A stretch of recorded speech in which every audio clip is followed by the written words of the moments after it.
যে ধর্ম বর্ম পরে থাকে, যে ধর্ম পুঁজির সঙ্গে জুড়ে থাকে, সেই ধর্ম সহজ ধর্ম নয়। মনে রাখতে হবে যে রবীন্দ্রনাথ যখন একেবারে ওই গীতাঞ্জলি পর্ব, তখন ক্ষিতিমোহন সেন এসে গেছেন শান্তিনিকেতনে। ফলে রবীন্দ্রনাথ ক্ষিতিমোহন সেনের কাছ থেকে আমাদের প্রাগাধুনিক পর্বে মধ্যযুগে যে সহজ ধর্ম সাধনা ছিল তার সঙ্গে পরিচিত হচ্ছেন। কবীরের দোহা ইংরেজিতে অনুবাদ করছেন সেই সময়, এবং এর থেকে বোঝা যায় যে কাকে তিনি সহজ ধর্ম বলছেন। আবার এটাও তিনি জানেন, ধরা যাক রক্তকরবী। রক্তকরবীতে সেখানে প্রশাসন মশাই বলে একটি চরিত্রকে, সে আসলে কিন্তু মশাই নয়, আসলে সে সর্দার।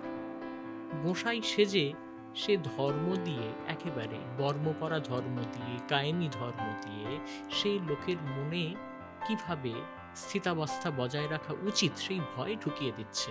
এবং রক্তকরবীর এটা তো খুব বিখ্যাত একটা সংলাপ, যেখানে বলা হয় যে ওদের মন্দির, মদের দোকান আর অস্ত্রশালা গায়ে গায়ে থাকে। এর অর্থ এই নয় যে রবীন্দ্রনাথ সহজ ধর্মকে অস্বীকার করছেন, কিন্তু মতলববাজ, রাজনৈতিক দাঙ্গা বাঁধানো এবং যে ধর্মের সঙ্গে পুঁজির সম্পর্ক, এইটা রবীন্দ্রনাথের বারবার বারবার রবীন্দ্রনাথের লেখায় উঠে আসে।